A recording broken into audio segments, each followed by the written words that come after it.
Welcome back to We Like That podcast. Because we like that. I'm Joe. And I'm Calvin. Welcome back. And welcome back, y'all. You have the notes. Yes, I have the notes up. Okay, I guess I'm just going to start. Welcome back. We are going to be talking about our regular shows. Usually this is where Calvin lists them, but he definitely does not have these notes up. So I don't. we're talking about list Hoochie them. Daddies, episode 7, Love During Lockup, season 5, episode 26, and our Worth the Watch, Love in Paradise Still, season 4, episode 3. But first, do you have something for that happened with Joe? I do. So briefly, I want to go over the Drake versus Kendrick beef hilariousness with BBL Drizzy taken off. What did you think of all of that? I don't even know what that is. Yes, you do. No, I sent you the song. You know what BBL Drizzy is? I don't remember. BBL Drizzy. BBL Drizzy. Don't remember. I watched it and I don't remember it. Oh my God. Fine. I'll play it for you since you don't know what I'm talking about at all, apparently. I'm drawing a blank. How?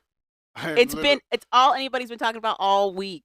I How have you never heard of this? I That don't doesn't follow- even make sense. I don't follow trends. I'm a trendsetter.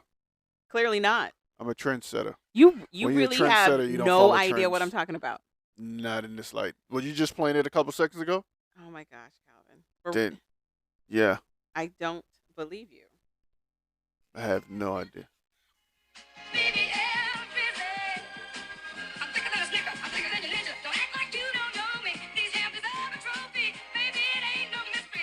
Mm-mm.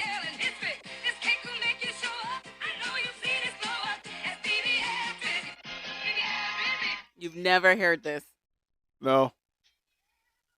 Okay, so apparently Calvin has no idea there's a DJ called Metro Boomin. Yeah, Metro Boomin. Yeah.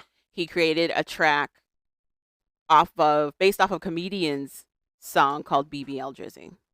The comedian is, I believe his name is like Colonius or something like that. Hold on. But there's a comedian that puts out like real quick songs on Spotify. I don't know if he does it through AI or what, but he's very quick lyrically with the music that he chooses. Let me see if I can find this song. Here we go. Oh, King Wilnonius. So the original song sounds like this one.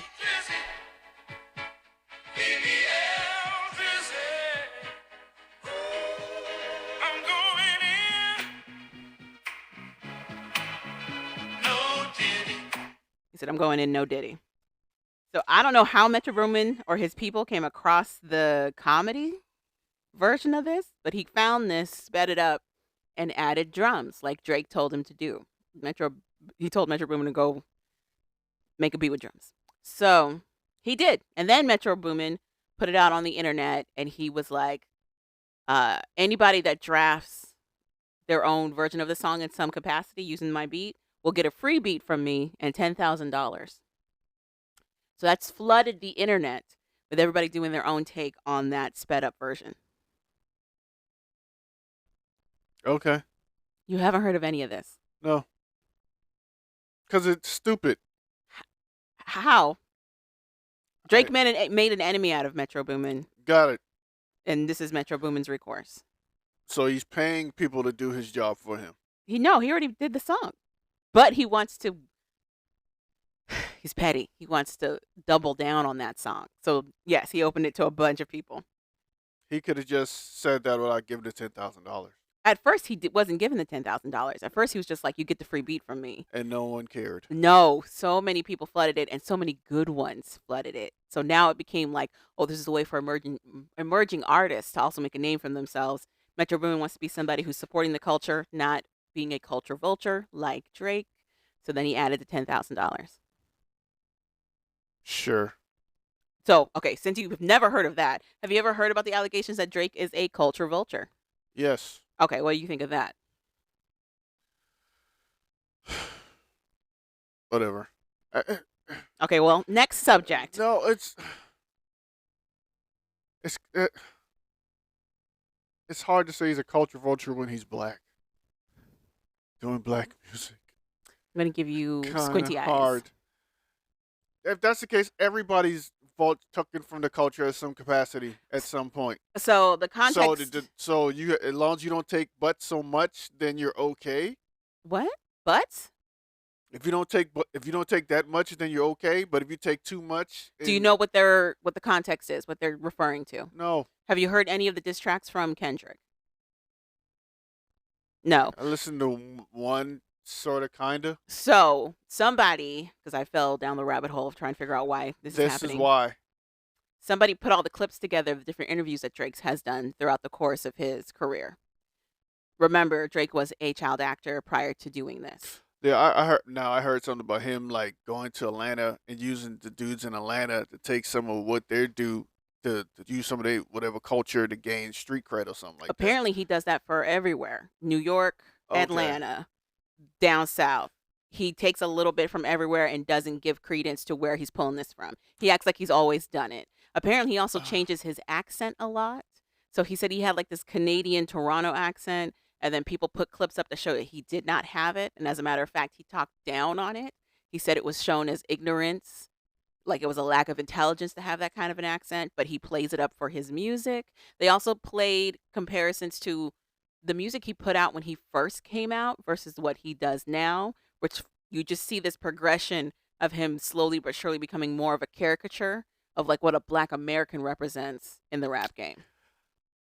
That's why Kendrick has that line, "What is it? The braids." So you see all of that. You also Okay. see all of these interviews that are stacked next to it with Drake himself talking down on the culture, Black American culture specifically, but simultaneously also using it to further his career. Okay. Okay. Because in my mind, He is black. there's a lot of people faking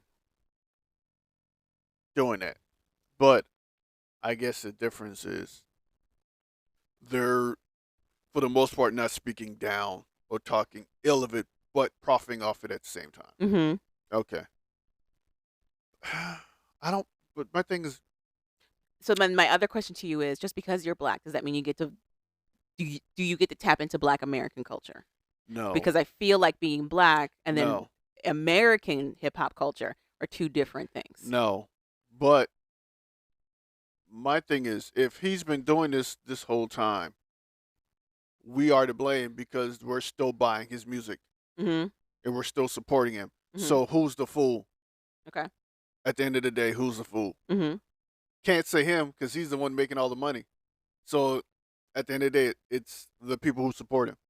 So then brings up my other question. This feud that they've got going on, everybody's profiting right now. Kendrick, Drake, Metro Boomin, they're all becoming super relevant. They've got songs that are getting all of these streams, which leads to cash. They're all making money right now. So leads to me, this was like a very uh good business move on both of their ends to continue a feud that they didn't, the two of them might not even care about. It's very interesting. And then of course there was the news that there was a shooting at Drake's home. They don't think it was the police say it's not correlated to the rap beef that's going on. It's dealing with something else. And now, very recently, like as of this morning, allegedly the person that's leaking information to Kendrick from Drake's camp created a Twitter to post like different texts and images of how he's been linking information to Kendrick. There you go. Allegedly. I guess he wasn't making enough money, so now he got to do it himself, huh? Or this is just further to promote what's happening right now. The entertainment. They're making money I'm because having a good time. now they're not. They don't even have to put out an album. They can putting out singles, and you people just eat it up. Which, whatever, do what you need to do. Um, like I said, I get my news from people talking about it eventually. I I'm not gonna listen to I just find it very none of that interesting stuff. that this is the way that this rap beef is going. And I do wonder if we had the same tools of communication that we have now back when Biggie and Tupac were doing this. Do you think it would have shook out differently? No, You think it would have got worse? yeah, it'd have been far worse. Mm. They're dead. Yeah, but we also we weren't privy to a lot of information. to what led to that. You know what I mean? Yeah. And if you believe the argument that neither one of them actually shot each other, it was done by the big brothers of it all. Would all of I this don't. transparency I don't think it's have cleared that? those conspiracy why they died. I think they were just people either trying to represent their block or hood or whatever.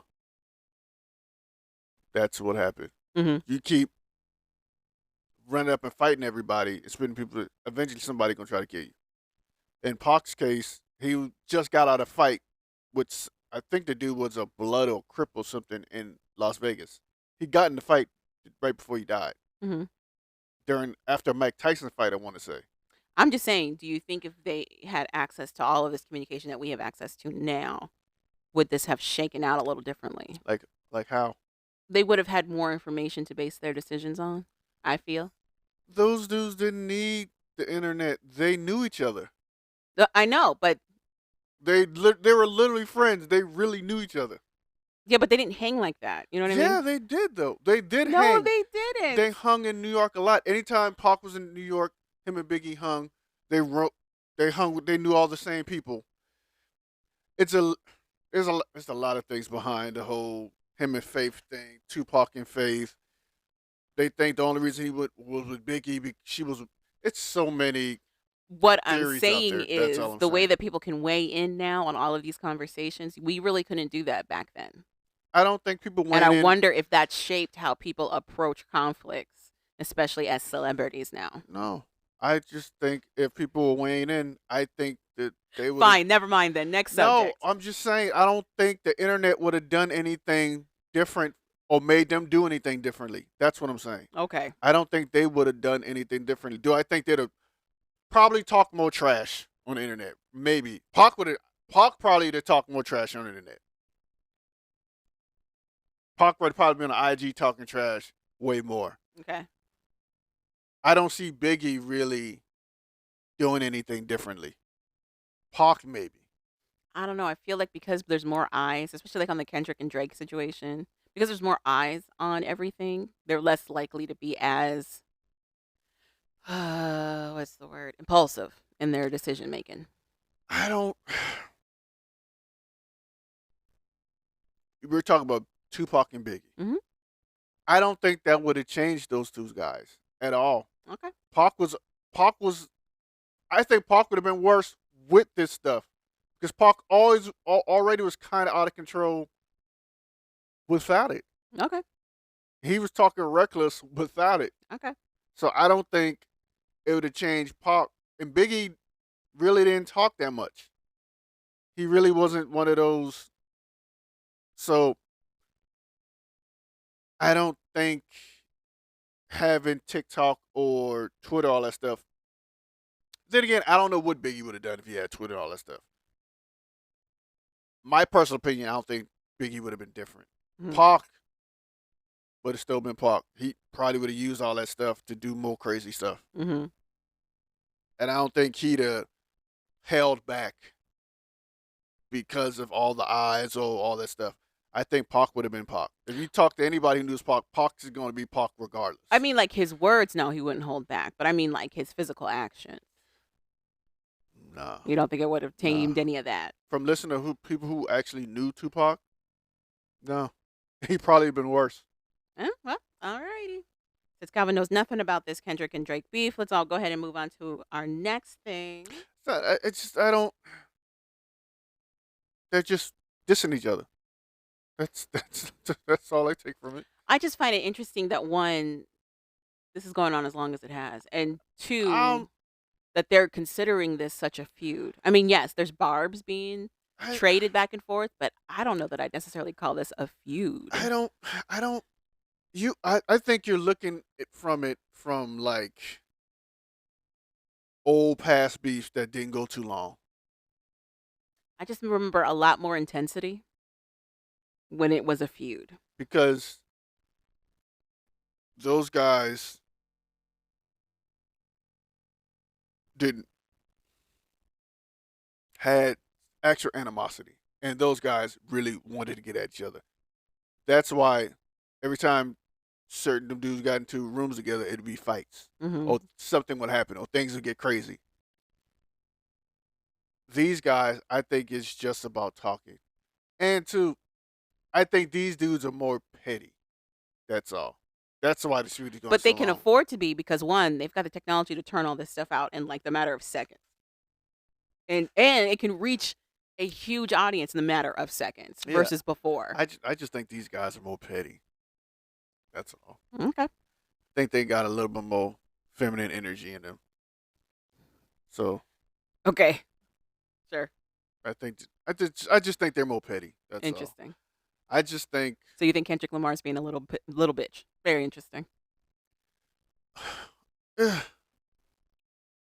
just, why are we still going on? He actually Kendrick hasn't dropped anything new. The last thing that's been dropped off was Metro Boomin. Well, at sense too, I can't blame him because if you keep saying shit, I guess at some point I'm gonna say something, and Mm-hmm. then at some point I'm like, I'm just gonna end it. Mm-hmm. Let's get it over with. You want this? Let me give it to you how you really want it, and stop it. Mm-hmm. Drake is petty, man. Drake is girly. I didn't. I will say this. I didn't expect Kendrick to do all this, to be going on this long. I think to be something like Drake, J. Cole, say something and keep it moving. Well, okay, so J. Cole came out swinging at Kendrick first. It wasn't the other way around. Honestly, And then he pulled that song and was like, "Just kidding, I'm sorry." I don't think I think it's dudes who thought they were friends saying something. I'm talking about Cole. I think Cole just said something about the big three or something. And because what's his face? Drake was dissing. Drake and Cole had a song where that's where he was like, "It's us as the big three." Yeah. Kendrick came out and was like, "Nah, it's just me." And I think J. Cole came back with something and then took it back. the reason he said that because I think and it wasn't in that I didn't hear was Drake dissing him in that song too Yes. when he said the big three. Yes. So I think that's why Kendrick really got pissed off. But it was Drake and J. Cole. Yeah, I think J. Cole was just a Or bystander. innocent bystander who got shot at But then he did his own song against Kendrick as well. because he got shot at. But he started it. He started the shooting.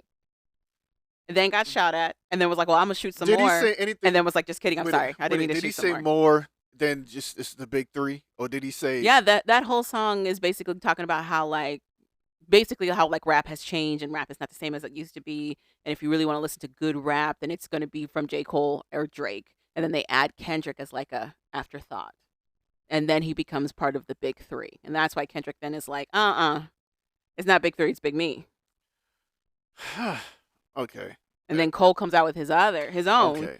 where he's like basically questioning Kendrick's ability, and then he's like, "Nah, let me kill that, let me dead it," and he takes the song off entirely and gives a formal apology, and apparently got a lot of flack from it. Like a lot of other hip hop heads who were invested in this were like, "He's being a bitch, he's being a pussy, being weak." But now that all this has gone on, they were like, "Just kidding, J. Cole. We completely understand where you're coming from." So it's been interesting. I think it's more about maybe he had some skeletons he don't want out now, or maybe he was like, He said he wanted peace. He said the reason I did all of that and took it back and gave that apology was because I know he's like, first of all, I'm actually fans of this dude. Like I'm a fan of this dude. I'm not. yeah, This started as Yeah. jokes. It started to escalate somewhere else, and I Yeah. didn't want it to keep going somewhere bad because I Yeah. want to maintain my relationship with this dude. And I want my own peace of mind. J. Cole is the most non-bothered rapper I've ever ever heard of. his thing is like, I just want to make music. I don't got time for you to be taking shots at my family, my wife, and my Right. kids. Right. Because then at some point, He's like, where it's does not it gonna end? be words no more. Yeah, he's like, where does it end? So I don't need to keep doing all of that. Let me make my apology. I'm still a big fan of yours. I'm gonna take the song off, which is what he did. But Drake doubled down and he came he came out with another song, and then Kendrick came out with his stuff. Back and forth, back and forth. Now Metro Boomin. Old school stuff. It's like at some point somebody gotta get slapped in the face.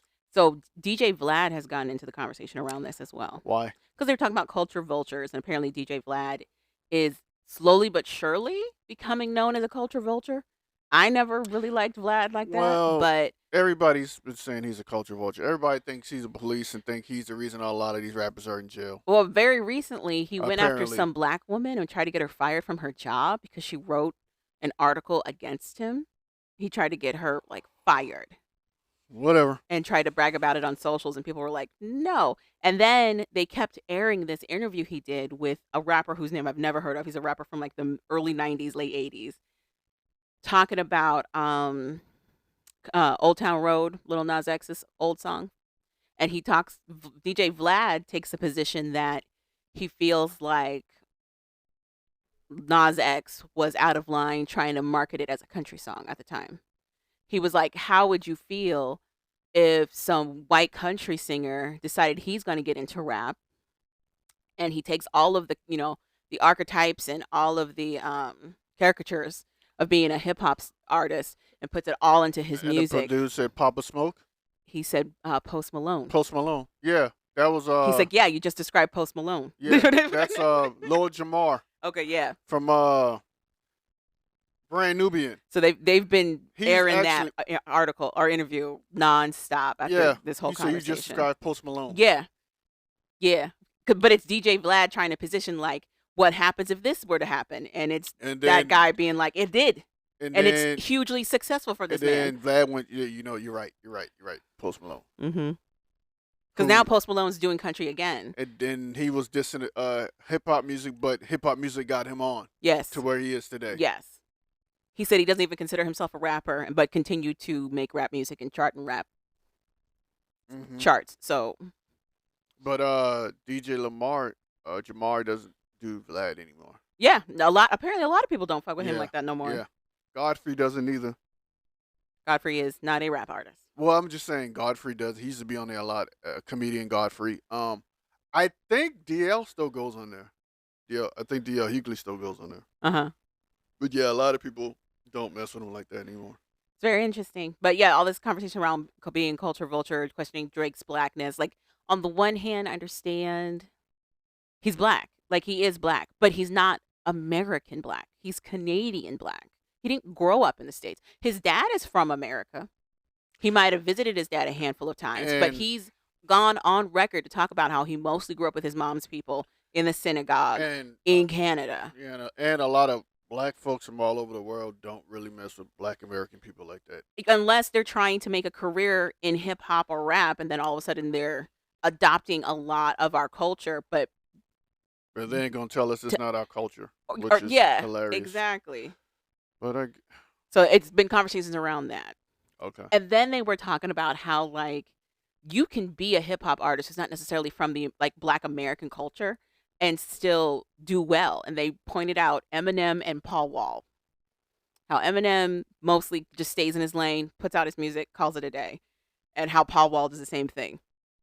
But I remember when Eminem came out and everybody had those conversations about him being a culture vulture. They didn't call it culture vulture back then. They called it him being a wigger. That's what they called it. But I remember when he first came out with Slim Shady, and everybody was like, who's this white boy trying to be black so hard? He basically, I would argue that his sustainability is what finally made people be like, oh, he's not going nowhere. He really just likes the music. Nah, putting out really good music is what kept him. Cause you say what you want to say. That song, Slim You Shady. don't remember when that first album dropped and people were like, what the hell is this? Yeah, but at the end of the day, I would argue that Marshall Mathers LP, his second album, is when everybody was like, okay, this is good music. I'm sorry that my name is that beat drop. The beat. You don't remember him being clowned for that? You don't remember all of the conversations and articles around that particular song being clownish? Now, looking back at it, a lot of people are saying it was brilliant, but at the time, I think he because was clowned. I think because of what he was talking about. Hmm. That's what made it. But you couldn't deny that beat and how he was rapping on the beat. that it wasn't nice. I'm just It saying, wasn't good. outside of My Name Is off of his very first Yeah, album, just that's the only that. Yeah, no one else really talks yeah, about it. the other But it's the songs. second album that everybody talks about. That's the album that's got Kim. It's got Because everybody thought something was wrong with him. yeah, that was the second album where he was like talking about being a stalker and killing his Super- girl and Everybody like thought something was wrong with him. yes.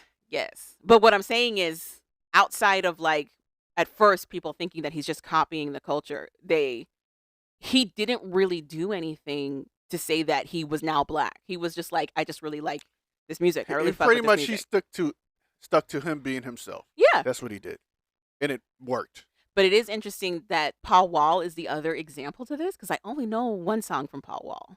Paul Wall's been rapping for I don't know how long. I remember him for the grills. Since I've been a kid. He's been rapping since I've been a kid. I definitely remember him for his And grills. he's been making some sitting sideways. Got the internet going nuts. But they're like, that's another person who he's not black, but he is a part of hip hop culture. He's part of Texas culture. Texas hip hop culture. Yeah. Mm-hmm.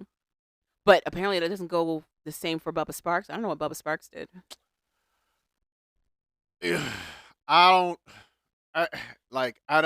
I think it's where he was raised. Who, Bubba Sparks or Paul Wall? Yeah, Bubba Sparks. I think Georgia, it's different What did he do? than Texas. I don't know. I thought Bubba Sparks was nice. I thought so too. Really nice. Apparently something happened. I don't know what. But something happened. I don't know. Do you know what kind of music he makes now? No. He calls it redneck hip hop. It's basically like the off-roading hip hop, So I dreadbone guess type music. he doesn't like black folks anymore. No, he's married to a black woman. Bubba Sparks is married to a black woman, like Paul Wall is. Means absolutely nothing. That's true. That is unfortunately scarily accurate. He was part of Dungeon Family. Yeah. I don't know. It probably had to do something with him and Timbaland. If you look it up on YouTube, there's an interview with Bubba Sparks about how he's trying to do redneck hip hop, and he talks about how like people automatically think it's associated with like the conservative right, hard right, but it's not. And he actually talked about trying to open the door to country hip hop with more black artists, but this was back in like 2012, 2013. Yeah, like I said, I don't know what happened there. But I think it's just where he was. How is Georgia worse than Texas, though? I don't understand. I think if you're born in a certain area in Georgia, Mm-hmm. they consider certain things, whereas Texas, things blend a little. You think it blends a little more? blend a little bit more. Very interesting. You could be from Georgia, and say you from Atlanta, and people say they're from Atlanta, but then you find out they're from Athens. Athens and Atlanta are two totally different places. Okay. Oh, they say they're from like Marietta or someplace like that. I'm like, that's the outskirts. That's not really Atlanta. Okay. So those aren't neighboring cities to Atlanta, Yeah, but they're not Atlanta proper. they're You're not saying. Atlanta. Athens is not. Oh God, it's hard to explain. The area of Atlanta is huge because you think you're not in Atlanta and you be in the outer skirts of Atlanta. Would it be like us saying that we're from DC but we're here in Maryland? Yeah, Okay. yeah, exactly like that. Okay. Or saying you're from Baltimore Mhm. and You live in Peachey County. yeah. Okay. So We're like it's kind of close, but you definitely don't live there. Yeah. yeah. Okay. So Makes sense. like that girl who was going after Ludacris' neck because he said he's from Atlanta and she's like, you're not even from down Atlanta. Oh, and she was like, if you didn't go to an Atlanta public school, you Yeah. can't say that you went to Atlanta. You're from Atlanta. Yeah, something crazy like that. Yeah, but that's like say you're from Atlanta, but you from Morrow or Jonesboro. Uh huh.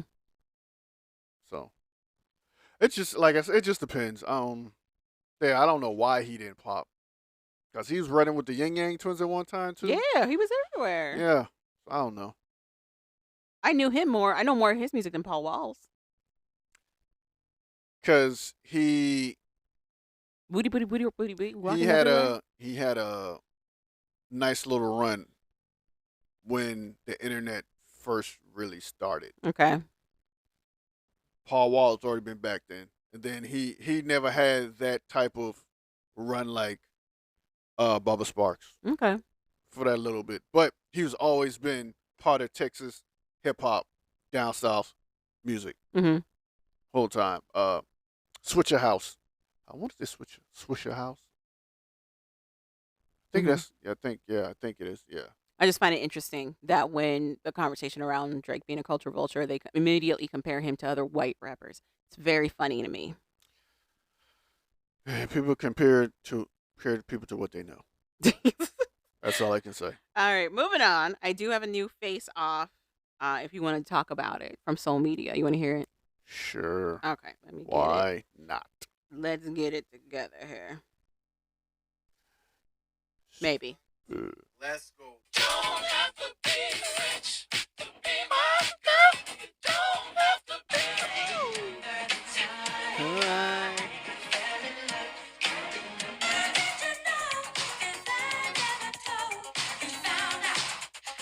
She's playing hard to get.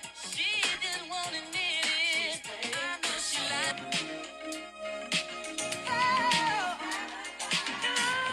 I've been up and I've been down. I've had my feet swept off the ground. I have no idea who this is.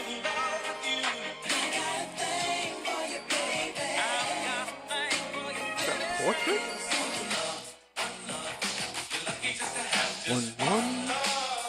One. Reminisce over you, my dog. Well, we know who's gonna win out that group. All right. So, there's only one verses that I have no idea who they are whatsoever. I know. There's a couple of groups I do not know in that. Okay. Mixed mashup. Yeah. Well, it's 86 versus 92. So, starting with Prince and the Revolution, Kiss, versus Michael Jackson's Remember the Time. I don't like. I know the answer to this. But I don't what are you like gonna say? Remember the Time that much. What? I don't. That's not one of my favorite Michael Jackson songs. What? Kiss for me. I am flabbergasted. Why? Prince You, wins. you are a Prince, Michael Jackson stan. Prince can win some of these battles. I cannot believe this. For me, it is Remember the Time. I love the music video. I learned the dance. It's just the music video. I and the loved it. dance. That's it. I don't.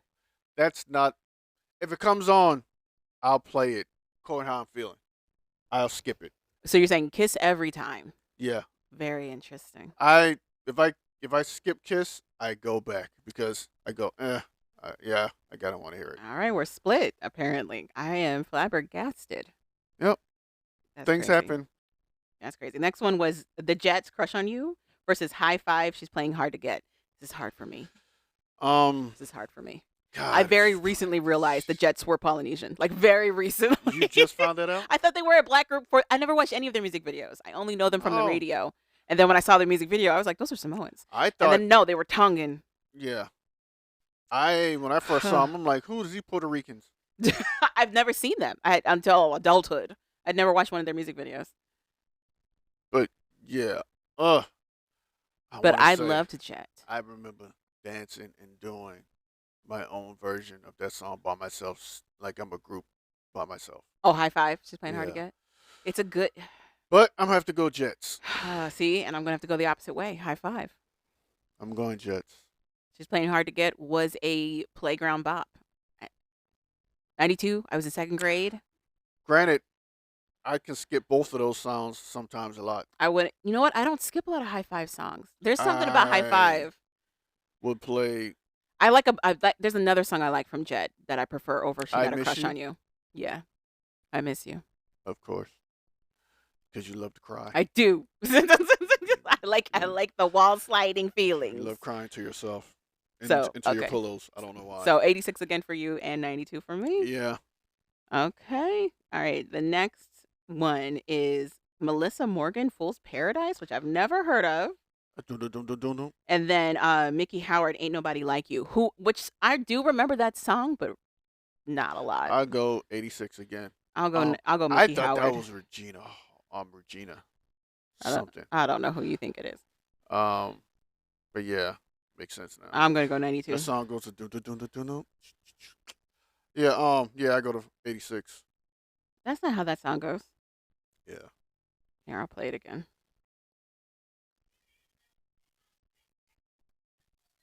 Oh, this is high fives. Yeah. See? Do-do-do-do-do-do.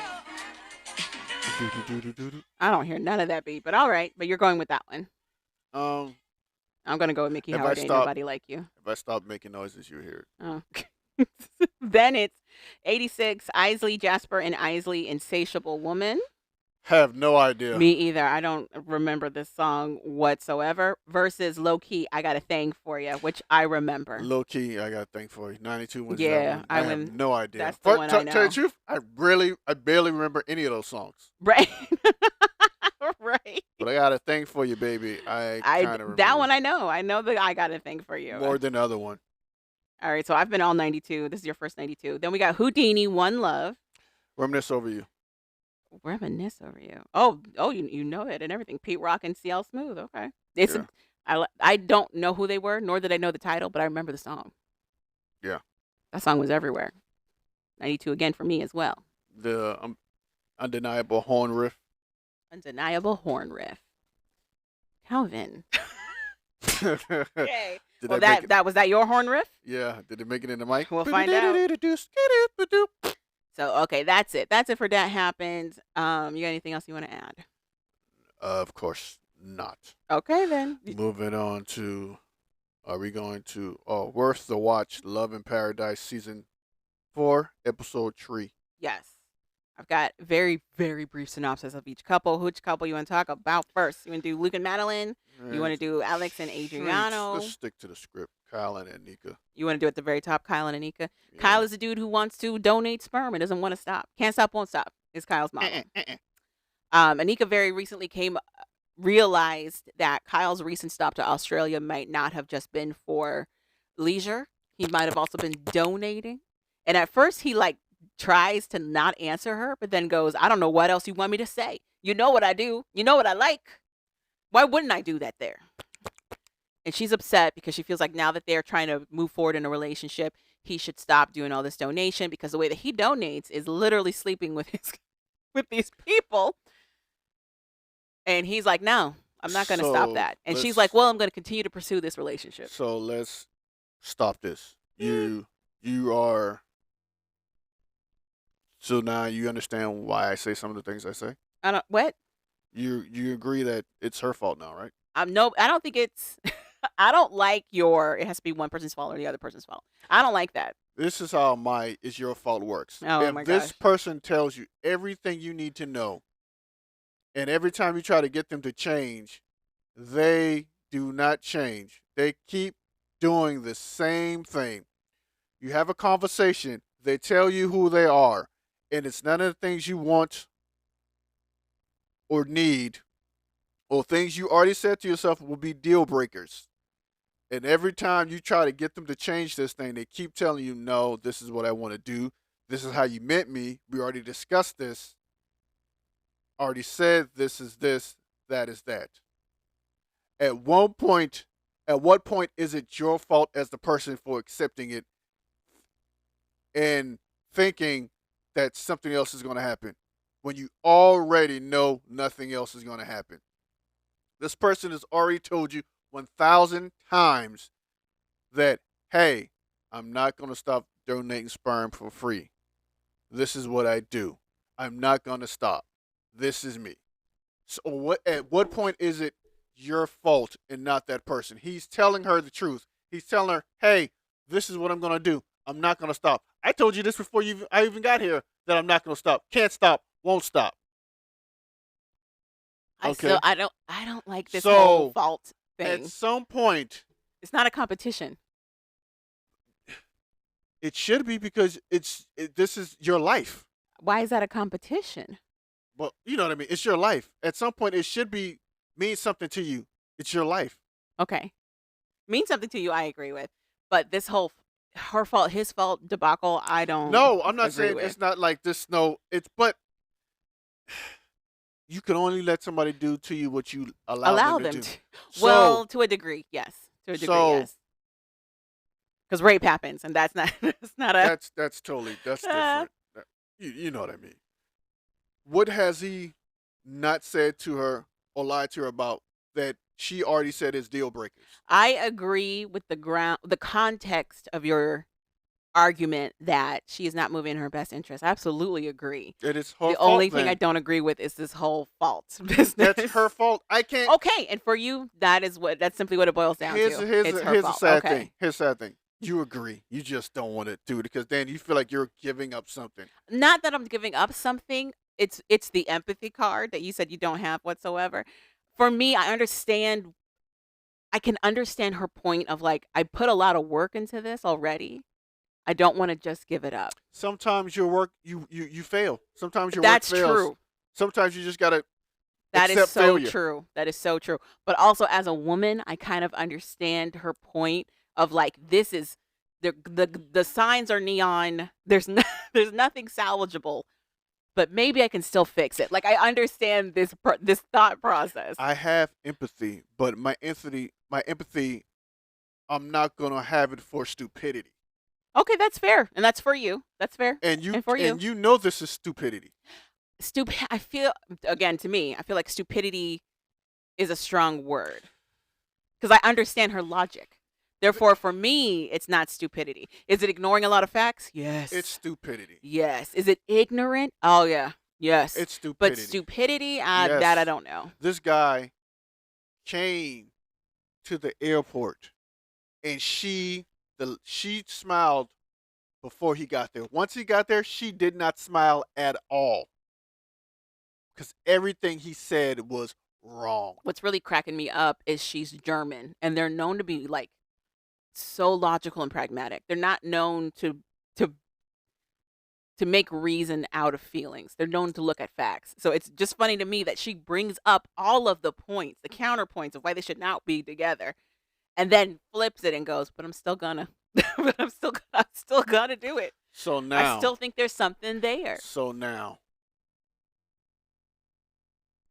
Who do you ultimately blame? I don't blame anybody. One, this is not my life. Two, it is high I'm entertainment. sorry. It's her fault. It's that's, that's and for you, that's yeah, fine. that's all. That's fine. I'm not gonna blame Kyle. Kyle's been stupid Kyle the whole time. I like how it sounds like you're saying Cal, but it's Kyle.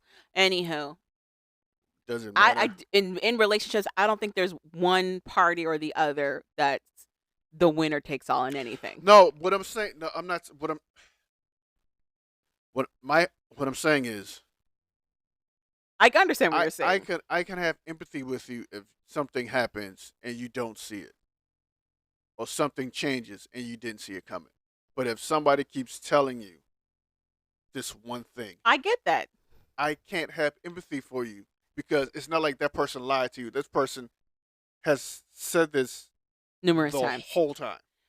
I understand that, especially for somebody who's never been in a situation where you're like, where you had to face a situation like this at all. You've never been in a situation where it was glaringly bad for you and you decided to continue with it, ever. You've never had to face that. I've been I in have. situations where something's been bad So- for me, and I just like I'm good. Okay, but I I chose myself. I know what it's like to feel like there's still something that you can do. Even though there's all of these signs that there's nothing you can do, to still think maybe. God, I understand. You were.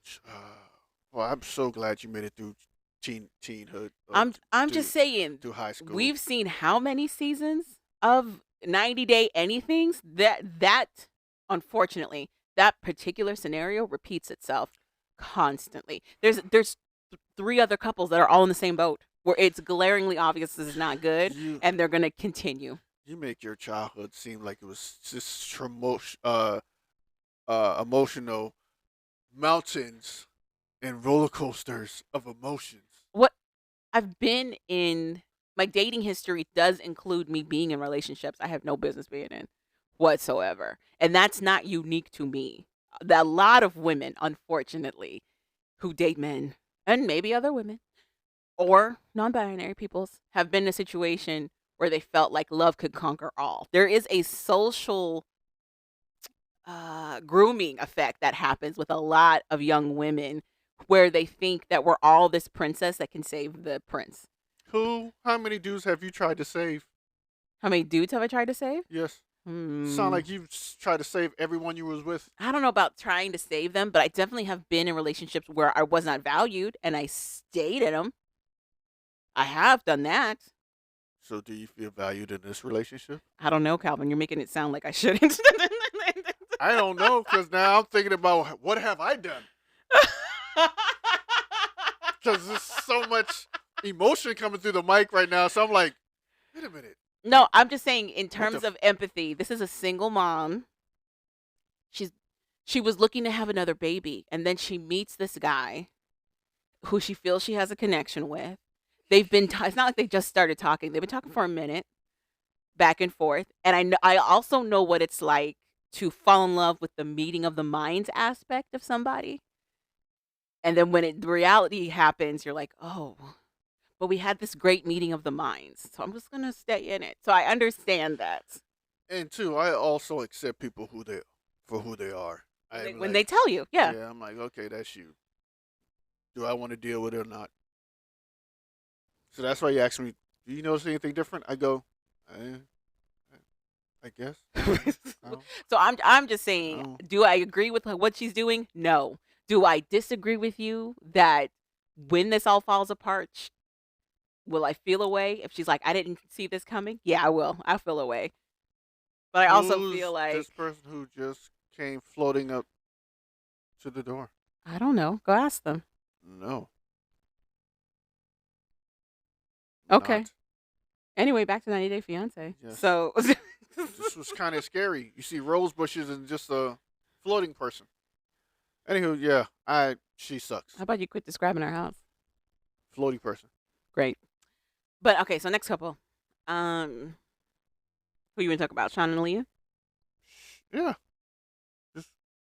Go ahead, Calvin. I need you to mention who these people are for it to strike a memory in my head. Sean and Aaliyah are our couple where Sean initially started dating Aaliyah when Aaliyah was a boy.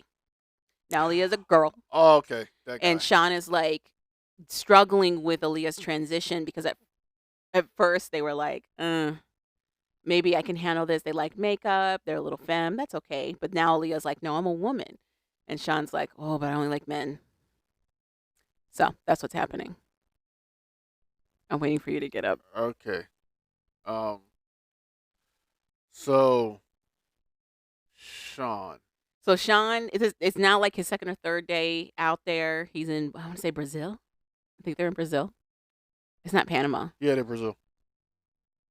So he's bought all this hair for her. Now Aaliyah wants to go shopping for clothes. And Sean is like, okay, I'll take you. But as he's sitting there watching Aaliyah try on all these clothes, go in and out of this changing room, plus their conversation from the episode before about her wanting to change her body to make it more feminine, it's really starting to weigh on him that he's dating a woman. Like, he felt he could keep dating Aaliyah as long as some part of Douglas was still there, which is Aaliyah's old persona. But that's not the point of Aaliyah's transformation. Aaliyah is becoming her own woman. There is no more of that other person. And it feels like it's Sean's reluctance to accept that that's what's happening. He feels like there's going to be some portion of this old person that he was with that's going to be there, but that is not the case. And it keeps reestablishing itself like that the further they move forward so far. I don't know what Sean's waiting on or why because the longer he's staying with Aaliyah, the more upset he's getting that Aaliyah is becoming more Aaliyah. So I was right. He thought she was playing dress up, and it backfired on him.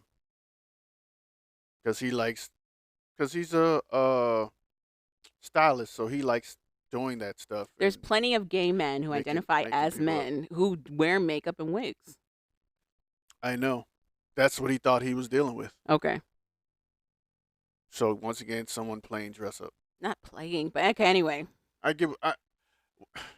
In his mind, I'm saying in his mind, he thought this is something they can just do together. It was one instance for the parade where he was like, okay, yeah, let's go all out Yes. for the parade. Yes. There was nothing about them playing in makeup. And he thought it was just something cool to do. And he'd be like, oh, I can make you up like I want to because this is what I do. Boom, boom, boom. Then Aaliyah found herself. Mm-hmm. That's the thing he wasn't expecting. Your wording is very interesting about And this betrayal. I don't think it's betrayal. I just think he he thought it, you have to admit a little bit. He thought it was just like they're just playing. He's just dressing her up, putting her in wigs and stuff, doing something cool. The more he talks about it, and the way if you watch his face, the more I think he realizes that like this was always below the surface. There was a reason why this person he fell in love with was so quiet and withholding and didn't really want to go out like that because they were literally trapped. They were literally trapped. So when they decided to finally lean into more of the feminine for Aaliyah, I think it just connected some dots for Sean. But Sean doesn't want those dots to connect. He's hoping that things will go back to the way they were, but that's not going to happen. Which is another situation of somebody being like, I already invested all this time. There's signs now that me being in this relationship is probably not going to be good for me, but I'm going to stay in it. Once again, I don't have that much empathy because I think this person has already killed their past self and moved on Mm-hmm. and said they want to do all this stuff. Mm-hmm. For them, there's no turning back. I So for him, he hates females. don't, hate is a strong word. I'm sorry, not hate. He prefers men. does not want to be with females anymore for now. Mm-hmm. So move on. I agree. But I also understand. I can also empathize with how do I end this amicably? Easy. It's not gonna be easy. Right. It's not. No matter what you I'm say. part of your story of you finding your real self. We have still been together. You rely on me for a lot of stuff. That's the big crust. I help you find you. Yeah. But also remember Aaliyah's story about And how I don't like it. remember how Aaliyah's story about how her family disowned her basically? Yeah. So it's really just Sean and her friends. So I can understand how Sean is feeling like I don't really know how to move And with it's this. hard to tell somebody I help you find you and I don't like it. Yes. And I don't like it. Yes. So I'm very interested to see where the rest of this is going to go. Moving on to a couple that I will 110% agree with you on about whose fault it is. Alex and Adriano. So this is pretty much The therapist and the Italian man who wants a threesome. couple who wants one guy. The guy wants a threesome. The girl doesn't. So in the next episode, I guess he's gonna finally meet her cousin. Uh-huh. And we watched some previews back, and it was like Javon thinks the show preempted him to ask him. We to do don't this. see him ask. You see Alex talk to her cousin and is like, yeah, he's into threesomes. He even brought you up. Alex says it, not Yeah. Adriano. And Yeah. Adriano is there. So I just thought Javon that was thinks interesting. That she'll put her up to saying that. I think so. But that's not even the crux of this episode. Do you remember their story? Yeah, For but the I'm episode? just saying. I'm just That stood out for you, the cousin thing? yeah. I'm just talking. But Bizarre. but this episode, pretty much, she went to see him. They argued a little bit at dinner. You remember what the argument was around? I mean, it was around the threesome. Was the reason why the threesome? But it was also about his move. He's planning to go to Australia to Yeah. further his career as a personal trainer. He wants her to come with him. Yeah. She doesn't want to go unless, one, they have a plan to get married, but also, two, he only wants just her. But she doesn't care. She wants some D. So I think she wants a movie. My opinion is she wants a movie. Every time she's talking about this dude and she talks about the highlights of their relationship, she compares it to film. And I can't begrudge her for really falling for feeling cherished and feeling loved. When Adriana greets her when she gets off the train, it's exactly everything she wants it to be. He scoops her up in his arms. They start kissing. He says he misses her so much. And seeing that type of affection with a black woman, unfortunately, is so rare, and I can understand why she didn't find that in America. Can we stop? It's not rare. It is rare. Find the right person. That's easy for you to say. Find the person. That's easy for you to say. Say this is what I want. It's easy for you to say. To a degree, it's even easy for me to say. Alex is a black woman. She doesn't pass for any kind of mixing or whatever. I don't really think she's super dark skinned, but she's not light. Like it's hard out here for black women to find love like that. It's hard. Some would argue damn near impossible. But especially the kind of love where they feel cherished in, they feel desired in. That's rare. It's hard. So when she finds it, it's almost like it trumps everything else that's happening in that relationship, including the fact that they are not on the same page about what they actually want in this relationship. Okay. I have So nothing to in say this to that. situation, I would agree with you that if we are talking about whose fault it is when this relationship goes belly up, I agree that it will be Alex's. I feel like Adriano has been pretty transparent and clear about what he wants and how he wants to move forward in the relationship. And she's been like, no, but he better get his act together or I'm gone. It's like, you got to go then, girl. You got to leave. I don't know why she did this show. It's got to be hurting her Her business as a yeah, therapist. it has to be. Again, I don't know what her focus is, though, as a therapist. I don't care. At this point, I can't go to you because you have too much going on. You have too much baggage as a therapist to help me get through whatever situation you're trying to help me get through. In your opinion. Okay. Yeah. You're not even probably listening to me half the time because you're wondering whether Adriano's in a threesome with some female or having sex with somebody else. You're in your own la la land about your own love life. So how you even listen to me enough to help me the way I need to be helped? I don't know. I'm taking all this with a grain of salt because one, this is 90 Day Fiance. We know it's scripted reality. So I don't know how much of this is real and how much of this was like two friends who were like, let's be on the show and get some money. I don't care. Good for you. At this point, Like it just came out that Miss Deborah, her storyline with that guy, Ruben, Mhm. they were just friends. She asked him to be on the show, to be her love interest so that she can be on part of that Single Life series. All of that came out. They never actually were going to formally date. It was all for story. okay. So in that same vein, I wouldn't be surprised if maybe Alex and Adriano did have a moment in Italy, but I don't know that it necessarily evolved into like a full-blown And relationship. what I'm telling to you is I don't care. For what she You just have it out for therapy because you don't like feelings. one, yes. Two, I just think for her, if she's trying to build her brand for her business, I don't think she needs to build her brand. for whatever she's trying.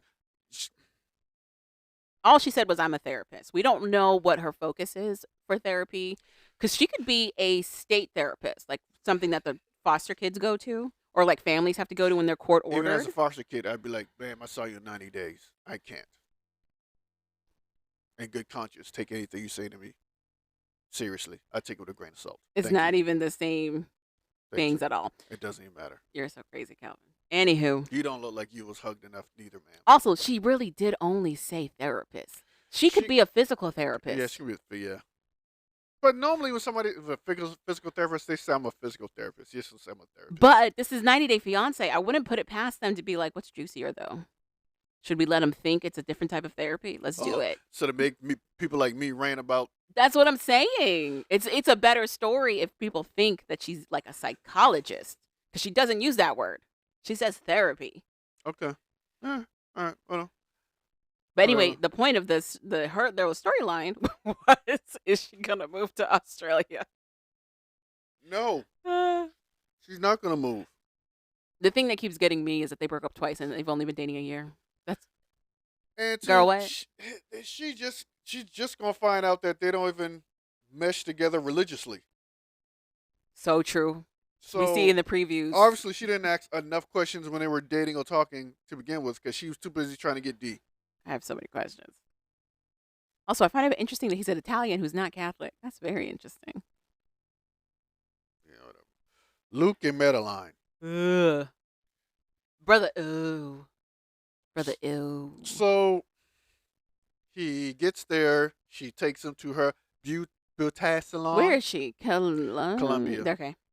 He takes her to the beauty salon. Yeah, because it's spelled incorrectly. It's nice. Mm-hmm. It's nicer than this She did a nice design inside there. It's place nice. I live The in, interior actually. decoration is nice.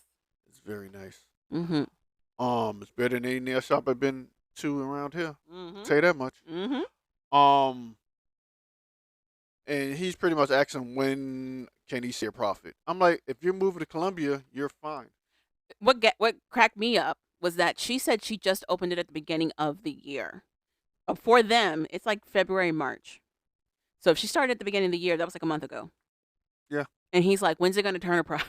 And she's like, I'm getting clients. And we just watched Love During Lockup, where the restaurant owner was like, it took me 2 years to get a profit. I would think it takes a little bit to build up your clientele for a beauty salon. I would But- think so. At least she has something concrete that she's doing, and she's trying to. Mm-hmm.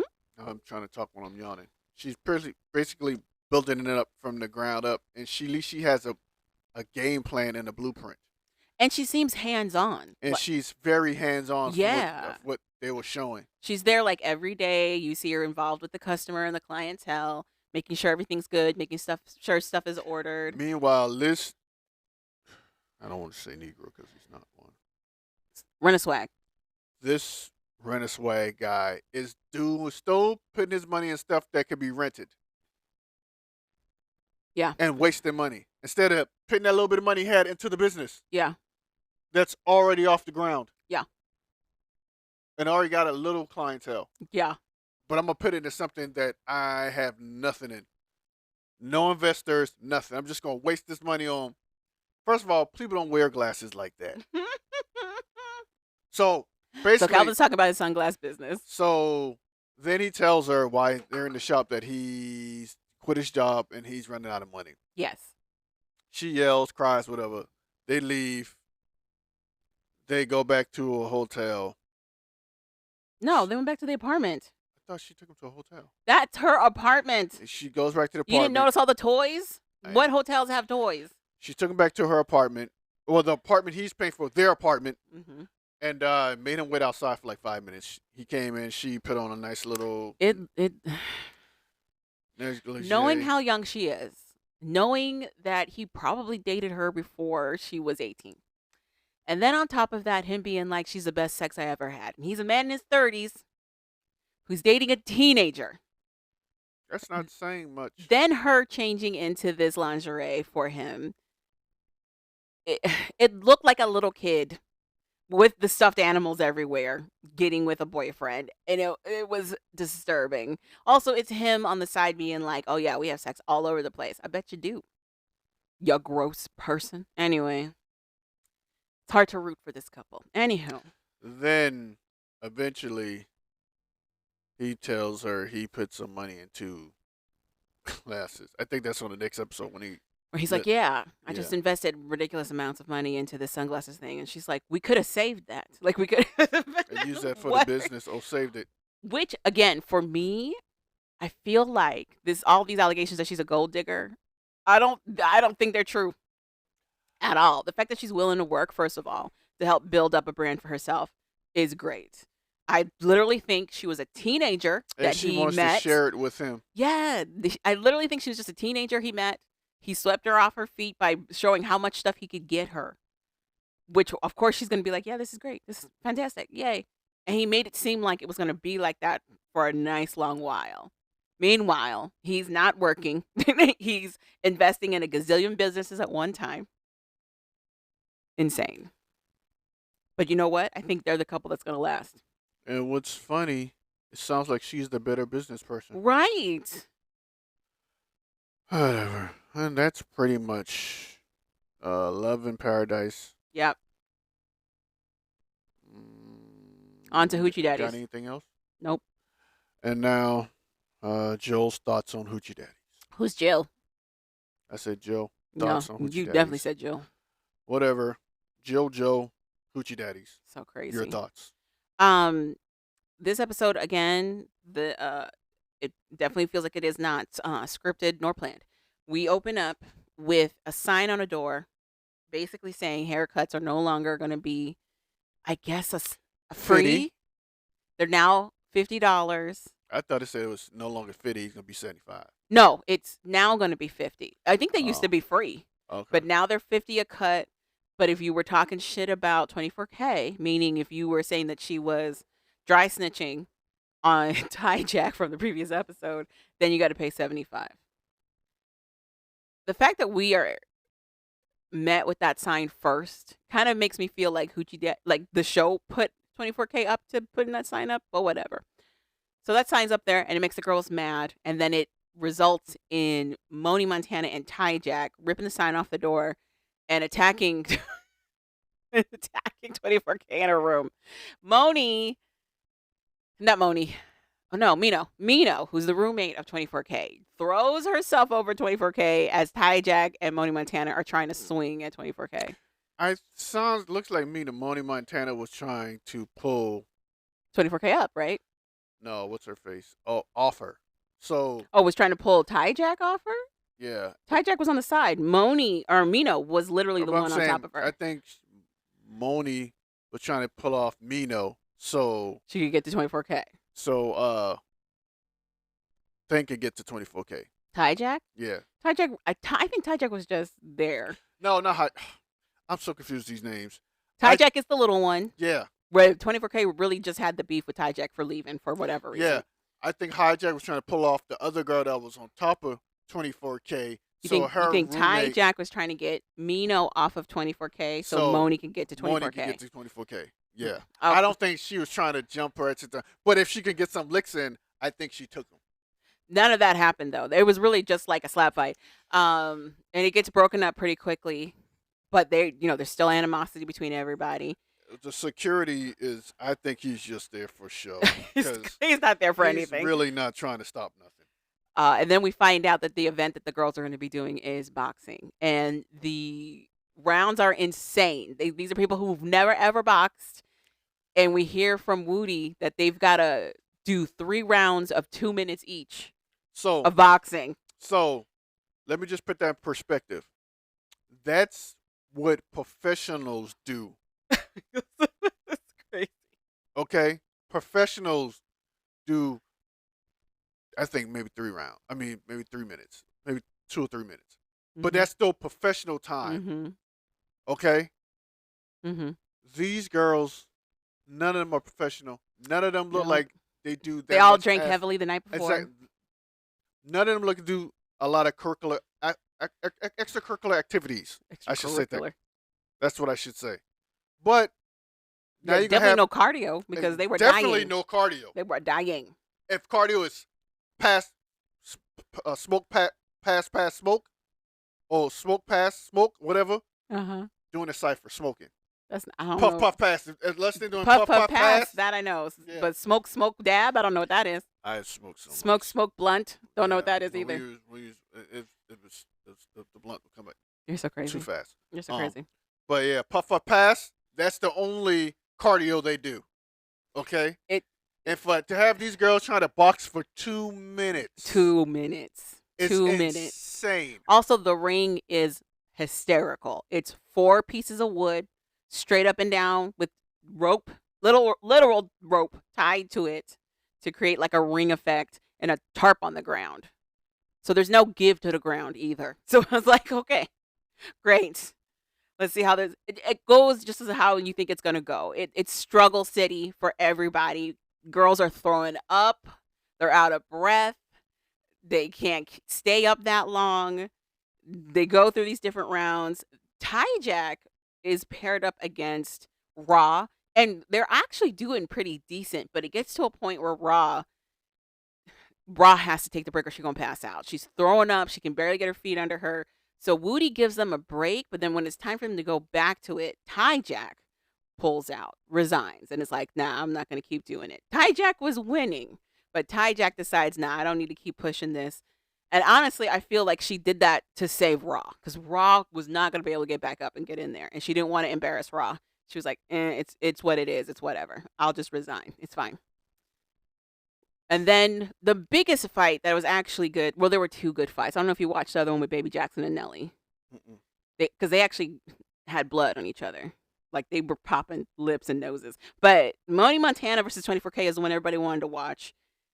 Money Montana eats. Like she clean sweeps each round, being the winner against 24K. 24K is not a fighter. It is very apparent 24K is not a fighter.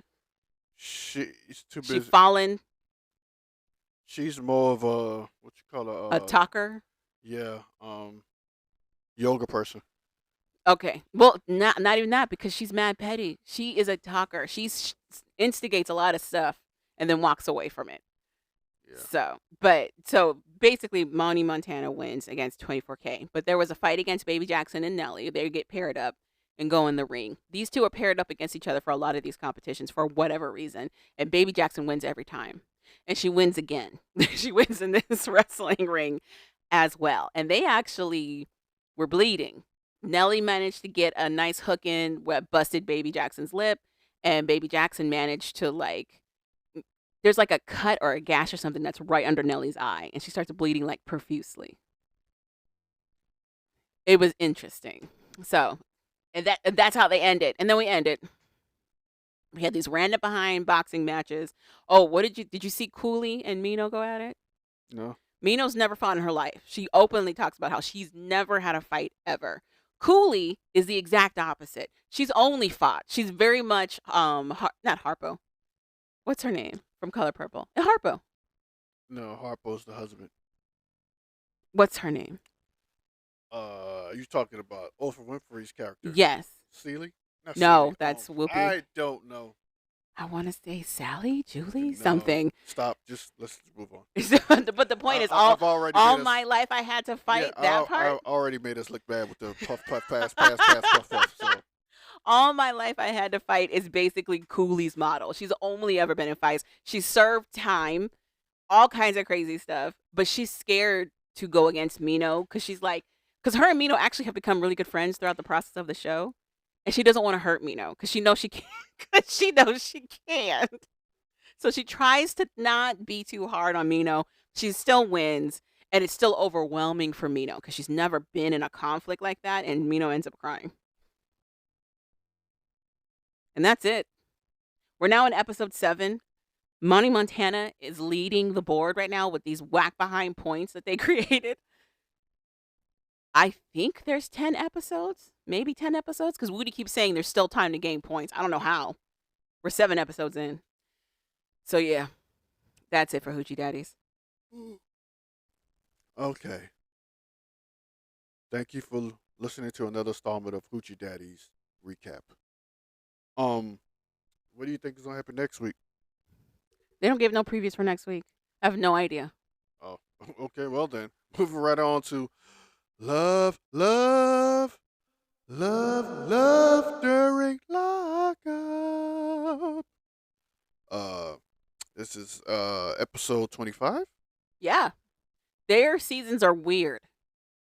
So all of last Love After Lockup that we watched with homeboy whose girl got out of jail and he bought her a home in the car and all that stuff, and then she was like, "You're trapping me, you're suffocating me, I gotta leave." Yeah. All of that is all part of the same season. Okay. So Ayana and Jamal. Yes, I want to save them for last. Sure. Rick and Samantha. You and Rick and Samantha Apparently, Samantha has a reason to be jealous. To be jealous of Rick. Rick, if you don't remember, is the 60-year-old dude who. No, the 54-year-old dude. Oh, he's not 60? No, they're in their 50s. Okay, well, he's the older guy. He's the older guy who reconnected with a childhood sweetheart of his who's in prison. And they're engaged to be married. She going off the water, Woody. And last episode, we found out from his nieces that Rick actually has a history of alcohol abuse. And they're a little worried about him Glug, being glug, with glug. somebody who also is in the process of recovery from alcohol abuse. Glug, glug, glugs. And he's like, don't worry about that. That's later. That's not now. So he's about to head off to a party, like a reunion of some sort. At a house, like a house. It looks like a high house school, party. High school reunion house party. And Samantha is like, I don't want you talking to that girl you talked to last time you went to a reunion. because that person was trying to get at you. And it was So- like, okay, Samantha, sure. I'm like, calm down. It's Sure. not that serious. Well, when he got to the party, little did we know Samantha had a reason. He Rick- barely gets into the party. Rick is throwing him off. Rick is throwing him off. Rick is throwing him off. It's several ladies being like, "Oh, I'd hit it. I'd let him get it. What? Absolutely, What? When I say drunk, absolutely. off their rocker, I would rate him a 7.9. 7.9. I tell you, I'll get him in the pool right now. Remember when we You know what hooked up I'm in the saying? parking lot? Lugger, Like, lugger. What is Lugger, lugger. happening? I'm like, He used to be in love with me. I can get him again. Damn, what is happening I'm right like, now? is Rick the only guy in this town? Is Rick the only man Rick, in what this are you town? made of? Gold? What's happening? I don't know, but Rick is fighting them all. What Rick is is like, going on? ladies, calm down. I got a phone call. You laying it on them too thick, Rick. I don't know what's happening, I don't sir. know. He goes to the corner to talk to Samantha. Samantha is livid. And guess who? He's barely on the phone. She's like, I hope you're behaving yourself. Hi, who you and talking to? Look who sashays over to the corner when Rick's on the phone, It's other than the woman lady. she's been trying to warn him against. Yes, She's like, Rick, what are you doing over here? Who are you talking to? fully Ricks? drunk. And he's Samantha. He's like, so Rick didn't say he was engaged to you or whatever. Every time Rick is like, yes, I just started talking to what's her face about us, and she's like, no, he didn't. And then Exactly. he's like, we're engaged. He never told me you guys were engaged. It was like, you a hater. Well, get off my phone. And she's like, get off my I'm phone. gonna get him anyway. Hello. I'm gonna get him. I'm like, This whatever, lady. is just counteracting everything Rick is trying to say. He's like, no, I love you, Samantha. It's just us. And she's like, But- no, it's not. Maybe Samantha's right. Rick should have took his ass to that goddamn party. Because He tells her that, though. He tells her, you were right. Like, I'm not gonna lie to you, I don't know how Rick gets out of this. As soon as he hangs up the phone, that lady's back on him. So I I don't know don't how Rick get out of this. Why were they so drunk? I- Why were they so drunk? Rick walked into the lion's den. The lioness den, not the lion's den, the lioness den. I tell you that much. They were Boy. gonna peel the skin from his bones. Like, it was crazy. If he cheats, I'd be like, look, I tried to leave. They drugged me. They raped me, and I came home. And I would believe that story. For watching what I saw, I would believe that. They were I'm gonna like, eat him alive. I'd be like, they raped him. They were gonna eat him they got alive. him. Yeah. So It definitely, because it was like, okay, Samantha, you can only control so much from prison, and then it was like, oh no, yeah, you right, girl. Mm-mm. Rick is the He first. should have never gone. What is? Rick can actually attest to how it feels to be a woman walking around in the streets, where you have to instead of slapping penises I am away. not a piece of meat. Instead of slapping penises away, he's slapping vaginas away. No, ma'am. No. not a piece of Slapping meat. titties all the time. No, ma'am. No. No I'm means not no. a piece of meat. No means no, Jessica. And Marianne, no means no. I'm a person. Okay? It was. Okay, Barbara? It was very interesting. No means no. It was very interesting how hot of a commodity Rick apparently is over there. Man, you know what? I don't mind hanging with these old people. They are hammered. The sun was still out. Why are we so drunk? That's insane. Is- And Rick, look, he got there 2-3 hours late. Like, that's what it feels. But he wasn't. He came on time. And it was already packed. Yeah, and they were already drunk. So there's no way he got there on time. It was already packed. No, he did. He got there on time. So they all got there early. I think they all got there around the same time because when he comes in, he's there with other people are entering with him. But the sun is still out. Okay. And when he's talking to Samantha, it's supposed to be an evening party. But yeah, Samantha should be nervous. But- She might want to FaceTime him while he's there until he leaves. I'm just saying. And Yo, let's talk about Andrew and Candace. sure. Andrew and Candace, it was hinted at that Candace might be using Andrew just to get some stuff, and then it was basically confirmed Oh yeah. in this that's what episode she's doing. that's exactly what's happening. She does not really care about him at all, but she is glad that he's buying her all these expensive things. Candace's friend is helping him set up her apartment that he's paying for. And at first she's like, he seems like a great guy. I'm so glad you got you a good one. Then she's like, oh, I got to use the restroom. Can I excuse myself? And he's like, yeah, the restroom's right over there. And as soon as she closes that door, girl, you definitely can run all over this dude. I was like, wow. Wow. Also, what Andrew doesn't know that is Candace has no plans of leaving Las Vegas. She's trying to get custody of her son. That's what she says. Yeah, she's That's what trying she to get custody of her says. sons. So she has no plans of leaving. She He- says she would consider, but I don't think she's leaving. He's under the impression she's going to come out, do her stay at the halfway place for a little bit. And then, she's got to have an address. So they're going to use the apartment out that way for her to have a local address. And then eventually file the paperwork so that she can go to New Jersey, to be with him. But that's not going to happen at all. She's just going to use all this money in that truck he got her and ditch him. So we're just waiting for that to happen. It leaves off with Andrew under the impression that things are going his way. He gets a call from her that she's about to leave prison, which is his opportunity to meet her and hug her before he's got to drop her off at the halfway house. He plans to propose to her. So many stupid things. So Shantae and True. Yeah. So their little thing, their little spat they're going through right now is pretty much Shantae. Are you okay? I hit my face. Go ahead.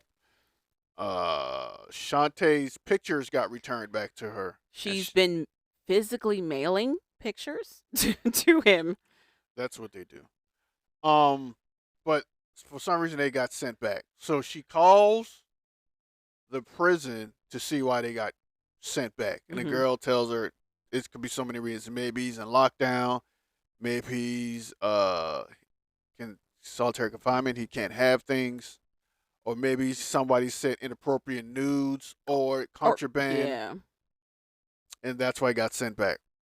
So now she's thinking, I didn't send any appropriate pictures. Why my picture gets sent back? She knows it's the appropriate picture thing because he's not locked up. She just called, he's not in lockdown because she was able to talk to him, and he's not in solitary confinement because she was able to talk to him. So the only thing left is he received explicit photos or contraband. So she's like, "Did you have contraband?" He's like, "Nah." She's like, "What about these explicit photos? Who else are you talking to?" And he gives her this runaround of like, "I don't know what you're talking about." And then all of a sudden, he has a homeboy who sends him explicit pictures. Who's pretty much sending him pictures of females he's trying to mess with. He says his homeboy Two Braids is always talking about these women that he's messing with. Two braids. And he doesn't believe him. So he was like, "Send me pictures of these girls you messing with." And he thinks one of those pictures are explicit. And that might be why she can't all of a sudden send. He says it happened like a month ago or so. So he hasn't really been keeping tabs on it. But she previously said that she sends him photos weekly. And this is the first time the pictures have come back. I've been out the new homeboy, new friend circle for a long time. When did homeboy start sending pictures of females that they're messing with, naked pictures of them, the females that they like and want to be with, to their friends to check out? Well, actually, they do that. That's where a lot of I forget what they call it. I think it's like porn revenge or something like that. Guys do that, but like to phones. So they'll send digital pictures to each when other. When did that start? That's been happening. I missed that. I missed that whole. That's craze. been happening. I missed that because there's a lot of lawsuits and a lot of girls who end up being in revenge porn cases where to get back at them, like guys to get back at these girls, will share their nude photos with their friends. That's after they're broken up. No, sometimes it's during, like to prove a point, like how they have control over them. They'll send those photos. Sometimes it's just for bragging rights. They're like, "Look at this girl I landed," and they'll send the photos to their friends. That's one thing. But it's all the same thing. He said that he's sending these the girls that he's dating. Clearly, it's a lie. We see his face as he's saying this. It's clearly a lie. But what I'm saying is that's new to me. I've never. Any female I mess with, I've never said, "Send me a naked picture so I can let my friends see it." They don't tell them they're going to send it to their I'm friends. just saying I've never done that. Good for you. But some guys do. They ask for nudes. None of the guys I hang with or are friends with have ever done that. Have ever asked a girl for nudes? No, yeah, and then showed them to me. Okay, but when's the last time you're an old man now? So when was the last time you had a new friend who did that? But it's very common with new age people to do that. That's what I'm saying. Quite common. That's something new. It's not that new. Remember, if I've seen nudes, it's been of some female that they've. This has been happening since at least 2008. Like Remember all of the No. stories around leaked nudes from Yeah. celebrities and stuff? Sure. Like, Yeah. this has been a thing. I'm just But saying. sending old school photos through the mail, that is I'm, interesting. I'm just saying that's. Okay. But also, it's a lie. It doesn't matter. None of it's true. So, So, and that's pretty much where they're at. She's trying to tell herself maybe he's lying, maybe he's not. I don't know. So finally, we come to Anya, no, Onion, no. what? Ayana. Ayana, Onion, Ayana, They call her Yan or Yanni. Ayana, and Jamal. Go ahead. Oh, so pretty much Ayana is going to meet Jamal's mom and sister, who like they just came off a episode of Hoochie Daddies. They meet in the park. Well, Anya's with her brother, but There's no Anya. Ayana, Ayana. whatever.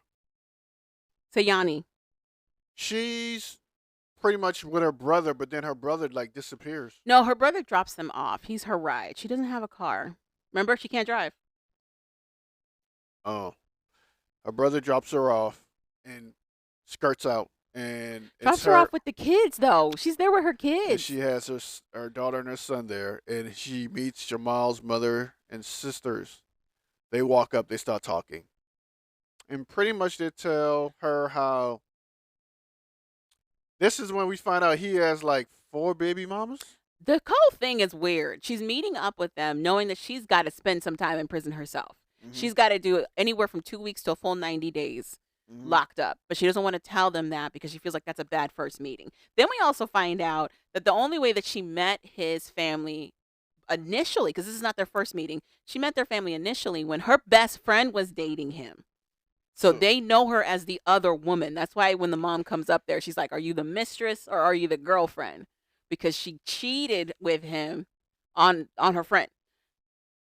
Then she tries to establish that like this meeting is to showcase how serious we are in our relationship and that we're moving forward with marriage. And the mom basically laughs in her face and is like, "You're gonna marry Jamal?" Like, are you sure? You know Jamal. Are you sure? And that's when we find out he's got 4 baby mamas, 6 kids between all of them. And she said she's going to be lucky number 5, the last one. That's what she says. So she has her bubble burst again and destroyed because now she's like, yeah, we're thinking about getting married. And then As soon as he gets out. as soon as he gets out, and his mom be like, yeah, it'd be his second marriage. Well, she gets her bubble burst in the car when she's like, "I can't wait to marry you when you get out." And he's like, "Let's wait 2 years." Yeah. So then she gets out, talks to the mom. That's when she finds out he's been married before. Yes, it's the sister on the phone with Jamal being like, "Oh, he's trying to marry this girl. That's a big move. It's your first marriage." And then it's the mom correcting the sister being like, "His second." It's like, "Oh, okay." And Jamal explaining the reason he was married before was because of religion. I'm like, what you mean? Huh? What you mean? He's like, "We had to be married in order because you can't date." He says, because he is Muslim. He's like, "You can't date He as a Muslim," which is not let's stop. 100% true. No. Here's so I'm assuming that girl was fine that he did this dumb thing and married her because I don't if that's know. the case, he's no longer Muslim. I think he is, but I think it's a different. You know what I mean? Like, I think that was when he was first in the religion. You know what I mean? I think he first joined that religion and was taking it super serious and was like, I'm doing everything by the book. I can't date. So if we're going to do something, we got to get married. I think that baby mama that they're talking about is the one that's got 2 kids with him. 'Cause he's got 6 kids, 4 baby mamas. I wouldn't be surprised if she, the first wife, is the one he has 2 children with. I'm sure she was the trial for him trying to do straight and narrow, and it didn't work. I think he had other baby mamas prior to her, but I think she was the first try or attempt of his to like be serious. And it didn't work out. So now she's a first wife and a baby mama. And Ayana's like, "Dang it, I'm going to have to deal with her." No. Because previously, apparently, she had no idea that he had married one of the baby mamas. Ayana was more happy with the fact that she's going to at least be the first something in his life. Right. Well, And She's she's not going not. to be the first anything in his life. Correct. So now she's really upset and mad about that. Lucky number 5. But it is what it is. So her mom's like, this dude can't be faithful. So when your mom is literally telling the person that's trying to be with you that you're making a terrible mistake, you're stupid. This is not the first mom on this series specifically who is like, I understand that you think it's very serious, but I know my son, and he is not serious.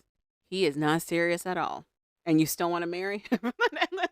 And every time, the moms are proven right. Every time. The other mom that was like that, Michael's mom. You remember Michael? Yeah. Yep. And I told you. Yep. I told you from that, I'm like, this girl should run. She was like, he likes a lot of women, girl. I don't think he's going to be serious. And it was the one girl being like, nah, he's serious about me. Nothing happened. So, Ayana's clearly going to play herself, and it's going to blow up in her children's faces. So it's going to be crazy. And then she's going to be in jail for a long time because she's going to do something stupid because she can't control herself. The end. And that's pretty much love after and during love. Not and during. Not after love. Did you catch any other shows that you want to make honorable mentions? Let's talk about what's that? Mean Girls. Oh, the Mean Girls episode? Yeah, that they try to make that you don't think should have been a Mean Girls episode. Mm-hmm. More of a honorable mention. I don't even know. I just didn't like how it was paced out, in my opinion. They could have made that like one of those shows like people who do crazy stuff on the internet. It was called. It's episode 7 of season 2, which is on Fame. HBO Max. Yeah, well, people for who do Mean Girl Fame, Murders. Yeah, they could have made it for something like somebody doing stuff of likes and IG stuff, posters and stuff like that. That to me, that episode would have been more better if it was one of those type of murder mysteries or something like that. It was just weird because they took forever to tie in how this girl was a mean girl with the accident that then happens afterwards. And then we find out it might not have been an accident. And even in their explanation of why they thought this wasn't an accident, you brought up a lot of really good points of like, how were they able to correlate some of these decisions that they say were part of it to say that it was actually part of it? It seems so circumstantial. So what happened was this girl was dating this guy. A grown man, this teenager who was 14, started dating a 17-year-old. He was a senior. She was a freshman. He graduates. They continue dating. She then becomes a senior. So they dated her whole high school career. He's now in his 20s. And she becomes some type of is she really an influencer? She was. She was definitely trying to be an influencer. She was gaining a lot of follows. She was doing brand deals with clothing companies. She was a tiny, tiny little beautiful thing. She was really trying to live her best. Get carried away. She is a tiny girl. Tiny, yes. She's a teeny tiny girl. Yes. And she's young, and she was pretty. She was a young, tiny thing. Pretty. She was perfect for marketing for those clothing brands. Pretty, you said something else. I said beautiful. Okay, pretty. Calvin. Okay. Anyway, the point is she was young, and she was exactly what a lot of brands are looking for in order to push their products. And she was doing business. She was making nice business doing all of this. Apparently, allegedly, this was also turning her attitude, though. She didn't have a good attitude at all. She was a bully. She easily wrecked things. she was violent. So the story we get at first is that she's like obsessed with her phone. She's obsessed with social media. Then it comes out, they get into the accident. So then, she goes and somehow there's a big car accident with her boyfriend, and his friend. Mm-hmm. So now they go to the car, look in the car. There's one person lodged under the dashboard. This car is destroyed. They show the car. It is barely a car. They hit the building so hard that they dent the building. Yeah. They cracked some of the bricks in the foundation. They definitely did. Yep. And bounced off of it and splintered that car. Absolutely. So they get her out finally, and she's in the hospital recovering. So the two guys' family are pretty much notified that they're dead Yeah. and that she survived. So they're sending all their blessings and praises to her, and Prayers. prayers and stuff to hopefully she gets better. She she recovers, gets better, and then they start looking into the accident. Mhm. And this is where we start to get confused. Mainly me about the accident, hmm and you about How this how related this to her ties being a into mean girl. Mean girl. So they start looking into the accident where they be like, okay, the brakes worked, everything worked in the Well, car. at first they thought she was under a substance. They thought that they she checked was all the high blood work. or drunk. They come to find out she wasn't high, she wasn't drunk. Right. Or the she wasn't intoxicated enough or high enough to not Impair be her able to impair driving. her driving. Right. So then they start looking at CCTV. They look, they see the car come to the Driving regularly. driving regularly, come to the corner. They see the turn. They're like, It seems okay. But then the Seems next okay. corner, the next corner you see it you speeding. just see a light fly by. It is speeding.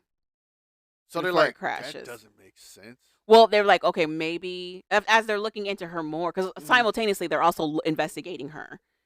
They're seeing that she's not liked at Well, school. to me, they didn't really start investigating her until she started posting on her social media by the way she was handling. I disagree, because they were getting information about they were questioning the school while she was in recovery. They were doing that already, and I think it was to support their theory that she was high at a party, because they were asking all the kids like what happened that night. Oh, so specifically. you had to find out if she was high or drunk when she was Yeah. driving. Yeah.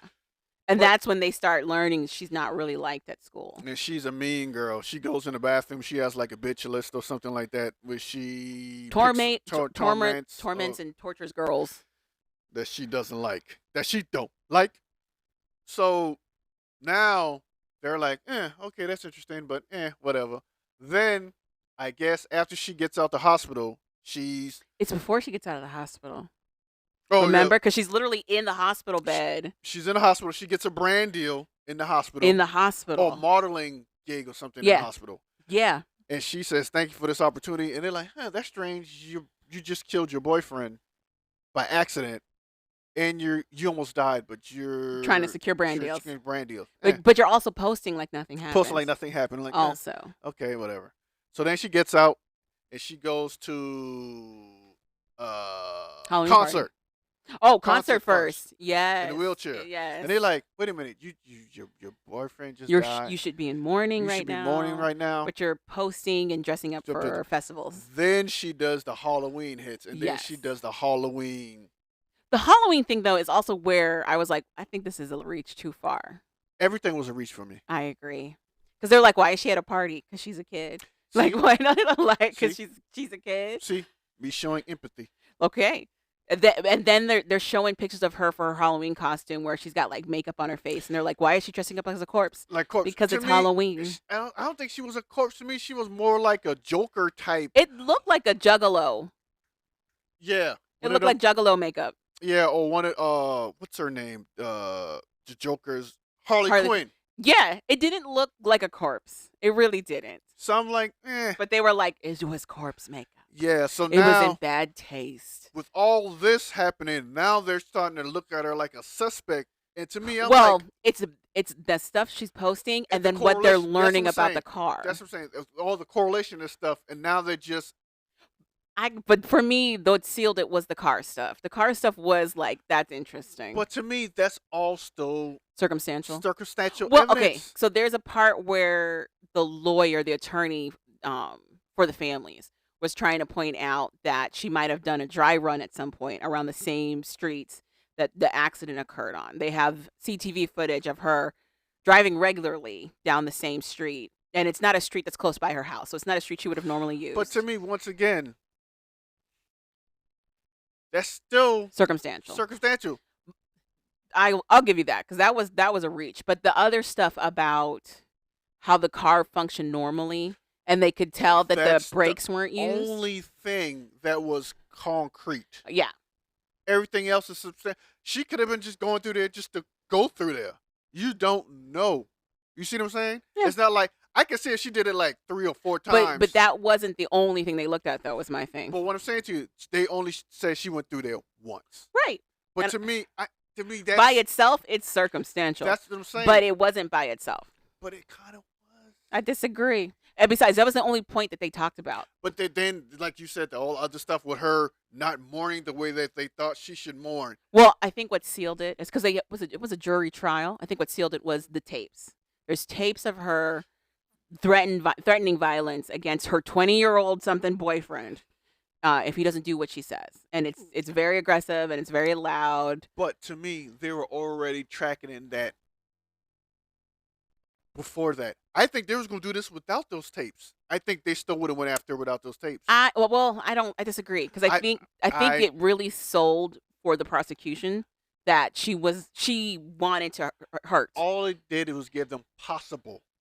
That's all they needed to be, is a possibility. And what I'm saying to you is that's those circumstances. That could have been how she was feeling that day. That it doesn't matter.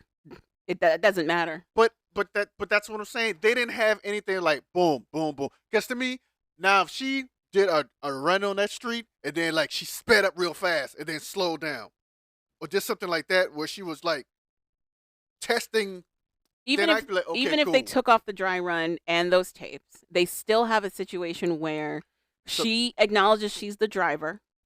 She also acknowledged she did not use the brakes. But then, she also acknowledged that they had a fight in the car. But that would have been Manslaughter. But they got her for murder. They got her for murder too, which is basically manslaughter. Oh, okay. Oh, okay. I've never been to jail, so I don't know. It's still murder with intent. It's like a degree above manslaughter. It's still murder with intent, but it's like accidental. To me, I just think a lot of the stuff they did was just like circumstantial. I to think they me. just really had to prove intent, and between the tapes, that dry run, it was more than enough. Plus, I really plus the think- town she's in. I think it's like you said, the tapes were the seal, the kiss of death. Mhm. The tapes were. I think the dry one was like, okay. You but, would have took it or left it, right? Yeah, but I think it's like you said, the tapes. Once they got the tapes, they were like, yeah, Well, that we can and do this. the other witnesses they had on the stand that came from the school were like, she's somebody who is destructive. She's destructive. Yeah, but even with those testimonies, I think you can still go, okay, she's a mean person. Nah. I just found this whole thing interesting because one, if we're to believe what the prosecutor said, which was that she had no intention of surviving that accident. That's why she did it in the first place. Yeah. If she couldn't have had him, she didn't want nobody to, whether she was on Earth or not. Yeah.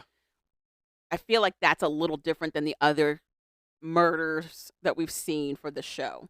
All those other ones were very intentional, or they were revenge based. They were very intentional. And this one, to me, it felt like we were watching a girl who was actually a victim, who didn't know how to move in the space that she was in by being somebody who was dating somebody so much older for so long, and ultimately became massively destructive that led to the accidental death of that boyfriend and his friend. That's what I felt like I was watching. But then I'm watching these people who really aren't emoting that much as they're giving their confessionals and their take on what happened, aside from the sister. They're very like, it felt like they were actors. It felt like they were taking a story that they kind of thought fell in a Mean Girls situation, but ultimately it just sounded like a bunch of victims and a tragic accident. And to me, it seems like the same thing they blame that girl for not doing when after killing her boyfriend, they were talking about the situation. Right. So Also, no one was addressing the fact that he was dating a minor. So, okay, let it go. Because I told you no one cared during the show. yeah, Just let it go, please. 'Cause craziness. if you don't, you're never gonna move on. Craziness. You're never gonna Anywho, move on. they were like, she acted so immature. Yes, she was a child. Anyway, and to who? So yeah, that was. And this is a grown man who's scared to open his door because she's yelling on the other side. When they show the tape, open the door. No. If you don't open the door, I'm gonna break it down. No, I'll just call the cops. Yeah, I can just call the cops. Yeah, I'll just call the police. You're tiny. What you gonna break it down with? Your Yeah. thoughts? I'll call the police. Yeah. That's Anywho. pretty much. It Oh, was just a weird episode. I just called my mom to come snatch you up by your head and get you out of here. It was just a weird either or. episode to me. It was weird. Yeah, it was a good. I liked the episode, but my thing was, There's a lot of circumstantial stuff they yeah, pushed that's forward. what, and actually that helped keep me into the Story. episode because I'm like, I don't. You're throwing not shit on the walls, but you just throwing things in the air, Yeah, seeing what sticks. and I'm like, and But like, a lot of trials are like that, though. They're yeah, not trying to prove that. They're not trying to prove necessarily like fact. They're trying to prove, without a question of a doubt, this particular scenario. but they do have like evidence, like He had some evidence. concrete evidence. Then point you be like, okay, okay, Well, I mean, the concrete evidence was no brake lights, nothing wrong with the brakes. it's just the car wasn't defective. That's the only. But it was also her acknowledgement she was driving and they had the fight. Well, we knew she was driving because we found her under the damn dashboard. But that's what I'm saying. Like, those are also all evidence. Yeah, but okay. The only evidence they had that she was driving Well, that also they had the fight. Also, she used no After- brakes. after talking to the kids at the party. Well, also her. She finally, remember when they had her in custody and they were questioning her? She finally gave up that they were fighting in the car. Okay, but that was the hardest thing for me to get over because I'm like, You're like, anybody could take a road just because. yeah, Maybe you were looking for a back street. Maybe you took a shortcut somewhere. I was looking for them to have something pinpoint to go. No, yeah, they got it. That's how they got her, Mhm. and they kind of did. It's like you said, the tapes. Mm-hmm. I looked at the tapes as once again, that's how she could have felt that day, In that moment, right? in that moment. Not necessarily ongoing. Yeah. Because if I'm mad right now. But if me and you go on a trip 6 months from now, and you die, Mm-hmm. and I survive, Mhm. and they have a recording from me argue with you today, Mm-hmm. that shit shouldn't be used and put me in jail 6 months from now. Yeah, but they also were establishing her character as somebody who held a grudge for a very long time. And she did acknowledge that the fight that they were having in the car was a fight they've been having. It wasn't a new one. Even if me and you argue 6 months from now about the same thing we argued about today. It's not a standalone argument. They showcased how she was very controlling of that guy for whatever reason. He's 20. I agree. He's But not in school. That's how they built their case, was that she was mad controlling. She constantly was bickering with him and constantly fighting with him, and then it resulted in the And death. two, if she's living with you, tell your mom and parents so they How can kick her was out. she living with you? That's the other thing that blew my mind. They're like, she moved in. How did she move in? How did she move into this grown man's house that he has roommates? How'd she do that? No, he lives What with you his, mean? with his parents. No, he got a house with his roommates because he was going to college. That was the house she was threatening to break into. That's why he was taking a video to show his mom. It wasn't the family home. Oh, well, that makes sense. Yeah, it's his house. That's why. She's a minor. How is she living with you? How is she doing that? Easy. Why are her parents like, yeah, you can live with this man? Easy. Just take your clothes, say you're going to Becky's house, but you go to Adam's house. I'm just saying, like, all of the fact that they, like, that wasn't really focused on. Why was this 20-something-year-old dating a high schooler? Because they were fathered in. They were dating since they were kids. They were grandfathered in? Yeah, so the relationship But was even as grandfathered in. kids, this was still illegal. Like, it doesn't make sense. It doesn't make sense. Even if you look at the age of consent in Ohio, it's 16. She was 14 when he was dating her at 17. I don't make the rules. I am so confused. But anyway, yeah, I think all of that was really why I was like, what the heck is this? Plus, they took a very long time to really showcase how this was a mean girl murder. Other than this just being a mean girl. How it related to her being like a bully and having it out in some capacity. It was just paced weird for me. So what'd you give the episode? I give the episode a 7 I will give it a 6. because it kept my attention. I give it a 6. I enjoyed Mud Madness more than I enjoyed that episode. Oh, and X-Men 97 is getting really good. That's pretty much all I got about what I'm watching. Magneto ripped Wolverine's exoskeleton out of his body. He always does that and puts it back in. No, he didn't put it back in. So Wolverine's dead. He can't die. He didn't always have adamantium. Remember, he had the bones. So he has no bones now. He has bones. He just doesn't have the adamantium anymore. The metal that covered his bones, that's gone. Okay. I'm surprised they went there. Do you know how much blood that is? It's Disney. I was in shock. I was in shock they went this far. Okay. So Good. now he just has the bones coming out his hands. Well, I don't know what they're gonna do. I don't know if we're gonna do time loop because Cable's here. Cable means time loops. Cable means they can go back in time at any point and restart. Plus, Bishop's still out in the wild. He also is time loops. So I don't know if that's gonna happen, and then they're gonna figure out Bishop's gonna show up and they're gonna go back in time, or what. To like Also, I did not know Cable had telekinetic powers. I gotta look into his character a little bit more. Yeah. I didn't realize he could do that too. he has a little bit of his mom in him. Is he And is he his dad. telepathic or just telekinetic? I don't know. I'm gonna look it up. He has a little bit of his mom. So and he can dad shoot powers. lasers too. Yeah, not out his eyes though. I think he. Hands. Yeah. Amazing. What Like- was the game that was it? Deadpool and Cable? Was it called Deadpool and Cable? You played it, and it was hilarious. It's a Deadpool game. I wonder if it was Deadpool and Cable or was it just No, Deadpool? It was a Deadpool game. It was hysterical. Deadpool, I just remember yeah. it being really funny. So yeah, that's it. I don't got anything else. You got anything else? No, I don't. Okay.